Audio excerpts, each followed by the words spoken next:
Detail చూస్తే ఈ parliament ఎన్నికల వేళ ప్రతిపక్ష బీఆర్ఎస్ పార్టీకి షాక్ల మీద షాకులు తగులుతున్నాయి. ఇక తెలంగాణలో 10 ఏళ్లు అధికారంలో ఉన్న ఆ పార్టీ అసెంబ్లీ ఎన్నికల్లో ఓటమి పాలు కాగానే ఒక్కరొక్కరుగా కారు దిగిపోతున్నారు. ఇప్పటికే పలువురు ఎంపీలు కీలక నేతలు పార్టీకి గుడ్ బై చెప్పారు. ఇక పలువురు ఎమ్మెల్యేలు కాంగ్రెస్ పార్టీలో జాయిన్ అయ్యేందుకు ఆసక్తి చూపిస్తున్నారు. ఇలాంటి తరుణంలో ఆ పార్టీకి చెందిన సిర్పూర్ మాజీ ఎమ్మెల్యే కోనేరు కోనప్ప కారు దిగారు. గులాబీ పార్టీకి రాజీనామా చేశారు.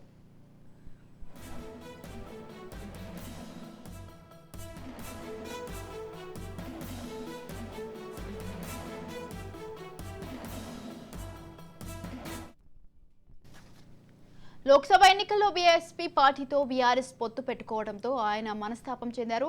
ఇక బీఎస్పీ అధినేత ఆర్ఎస్ ప్రవీణ్ కుమార్, బీఆర్ఎస్ అధినేత కేసీఆర్ భేటీ అయి పార్లమెంటు ఎన్నికల్లో పొత్తుల గురించి చర్చించుకోవడంపై ఆయన ఆగ్రహంగా ఉన్నారు.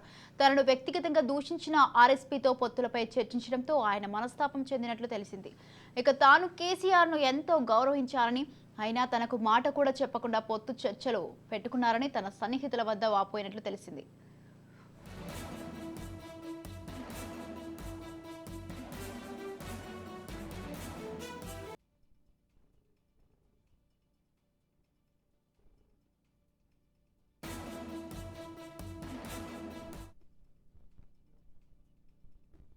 గత అసెంబ్లీ ఎన్నికల్లో సిర్పూర్ నియోజకవర్గం నుంచి సిట్టింగ్ ఎమ్మెల్యేగా కోనేరు కోనప్ప, బీఎస్పీ నుంచి ఆర్ఎస్ ప్రవీణ్ కుమార్, బీజేపీ నుంచి పాల్వాయి హరీష్ బాబు పోటీ చేశారు. అయితే అనూహ్యంగా ఆ స్థానంలో బీజేపీ జయకేతనం ఎగురవేసింది. ఆ పార్టీ అభ్యర్థి హరీష్ బాబు 2923 ఓట్ల మెజార్టీతో విజయం సాధించారు. ఇక సిట్టింగ్ ఎమ్మెల్యేగా బీఆర్ఎస్ అభ్యర్థి కోనప్ప 60,379 ఓట్లతో రెండో స్థానంలో నిలిచారు. బీఎస్పీ అధ్యక్షుడు ఆర్ఎస్ ప్రవీణ్ కుమార్ మూడో స్థానంలో నిలిచారు. ఆయనకు 44,151 ఓట్లు వచ్చాయి. గతంలో కోనప్ప 2014లో బీఎస్పీ నుంచి పోటీ చేసి విజయం సాధించారు. ఆపై టీఆర్ఎస్లో పార్టీలో చేరారు.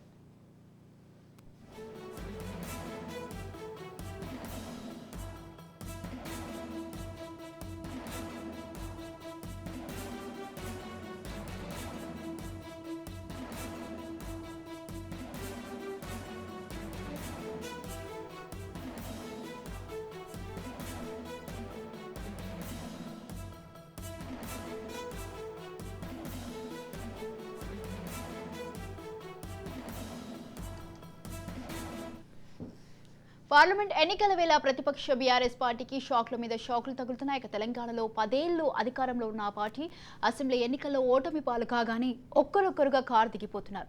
ఇప్పటికే పలువురు ఎంపీలు కీలక నేతలు పార్టీకి గుడ్ బై చెప్పారు. పలువురు ఎమ్మెల్యేలు కాంగ్రెస్ పార్టీలో జాయిన్ అయ్యేందుకు ఆసక్తి చూపిస్తున్నారు. ఇలాంటి తరుణంలో ఆ పార్టీకి చెందిన సిర్పూర్ మాజీ ఎమ్మెల్యే కోనేరు కోనప్ప కారు దిగారు. గులాబీ పార్టీకి రాజీనామా చేశారు.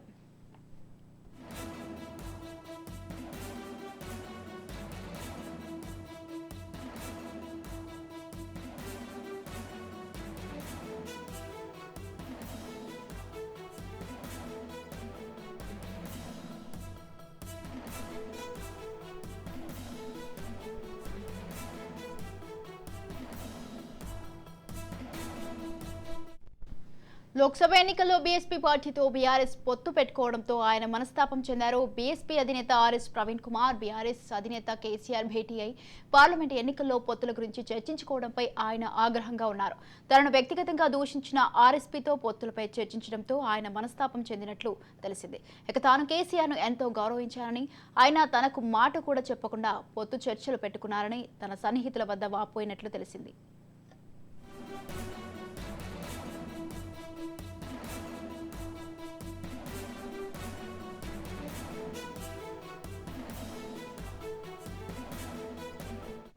గత అసెంబ్లీ ఎన్నికల్లో సిర్పూర్ నియోజకవర్గం నుంచి సిట్టింగ్ ఎమ్మెల్యేగా కోనేరు కోనప్ప, బీఎస్పీ నుంచి ఆర్ఎస్ ప్రవీణ్ కుమార్, బీజేపీ నుంచి పాల్వాయి హరీష్ బాబు పోటీ చేశారు. అయితే అనూహ్యంగా ఆ స్థానంలో బీజేపీ జయకేతనం ఎగురవేసింది. ఆ పార్టీ అభ్యర్థి హరీష్ బాబు 2923 ఓట్ల మెజార్టీతో విజయం సాధించారు. సిట్టింగ్ ఎమ్మెల్యేగా బీఆర్ఎస్ అభ్యర్థి కోనప్ప 60,379 ఓట్లతో రెండో స్థానంలో నిలిచారు. బీఎస్పీ అధ్యక్షుడు ఆర్ఎస్ ప్రవీణ్ కుమార్ మూడో స్థానంలో నిలిచారు. ఆయనకు 44,151 ఓట్లు వచ్చాయి. గతంలో కోనప్ప 2014లో బీఎస్పీ నుంచి పోటీ చేసి విజయం సాధించారు. ఆపై టీఆర్ఎస్ పార్టీలో చేరారు.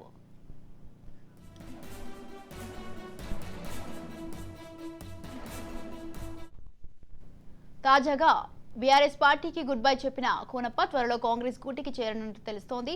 ఈ నెల 12 లేదా 13న ఆయన సీఎం రేవంత్ రెడ్డి సమక్షంలో కాంగ్రెస్ పార్టీలో చేరనున్నట్లు వార్తలు వినిపిస్తున్నాయి.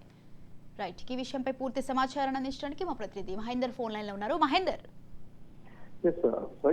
పార్లమెంట్ ఎన్నికల వేళ బీఆర్ఎస్ కు షాకుల మీద షాకులు తగులుతున్నాయని చెప్పొచ్చు. ఇప్పటికే సిర్పూర్ ఖమ్మం ఎమ్మెల్యే సైతం హస్తం గుడికి చేరుకున్నారు. ఒక్కొక్క ఎమ్మెల్యే ముఖ్యమంత్రి రేవంత్ రెడ్డిని కలిసేస్తున్నారు. కలిసిన వారంతా కూడా కేవలం నియోజకవర్గ అభివృద్ధి కోసమేనంటూ చెప్పడం జరిగింది. అయితే ఇప్పుడు కొంతమంది నేతలు బాహటంగానే బీఆర్ఎస్ తీసుకున్నటువంటి నిర్ణయాలు, బీఆర్ఎస్ పార్టీ తీసుకున్న వ్యవహారం పైన కూడా వాళ్ళంతా కూడా కాస్త అలకబూనారు. ఆ రకంగా పార్టీ వేయడానికి పూర్తిగా సిద్ధమయ్యారు. ఆ కోవలోనే ఆదిలాబాద్ జిల్లాలో బీఆర్ఎస్ కు షాక్ తగిలిందని చెప్పొచ్చు. సిర్పూర్ మాజీ ఎమ్మెల్యే కోనేరు కోనప్ప నేడు బీఆర్ఎస్ కు రాజీనామా చేయనున్నారు. లోక్సభ ఎన్నికల్లో బీఆర్ఎస్ పార్టీ బీఎస్పీతో పొత్తు పెట్టుకోవడం పట్ల ఆయన పూర్తిగా అసంతృప్తిగా ఉన్నట్టు తన దగ్గర సన్నిహితులు కొంతమందితో తన వాపోయినట్టుగా తెలుస్తుంది. బీఆర్ఎస్ పార్టీకి రాజీనామా చేయాలని పూర్తిగా నిర్ణయం చేసుకున్నారు. నేడు బీఆర్ఎస్ కు రాజీనామా చేసిన అనంతరం కొన్ని కాంగ్రెస్ లో చేరతారని సమాచారం అయితే అందుతుంది. అదే గత ఎన్నికల్లో సిర్పూర్ నుంచి కోనప్పపై ప్రవీణ్ కుమార్ పోటీ చేశారు. అయితే అక్కడి నుంచి బీజేపీ తరఫున పోటీ చేసిన పాల్వాయి హరీష్ బాబు 3000 ఓట్ల తేడాతో కోనప్ప విజయం సాధించారు. అయితే పరస్పరం తనను వ్యక్తిగతంగా దూషించినటువంటి ఆర్ఎస్ ప్రవీణ్ కుమార్ అలాగే ఇప్పుడు సొంత పార్టీలోకి ఆయన రావడం మరి ఇప్పుడు అదంతా కూడా కోనప్ప జీర్ణించుకోలేకపోతున్నారు. పార్టీలో ఉండకుండా ఉండడానికి తను పూర్తిగా సిద్ధమైన పరిస్థితి. తన వ్యక్తిగత ఆర్ఎస్పీతో పొత్తులపై చర్చించడంతో ఆయన మనస్తాపం చెందినట్టు కూడా తెలుస్తుంది.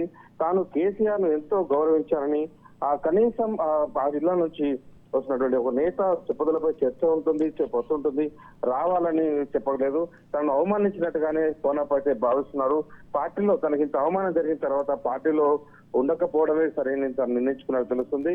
ఏదైనా పార్టీలకు రాజీనామా చేయనట్టు పూర్తి సమాచారం అయితే అందుతుంది.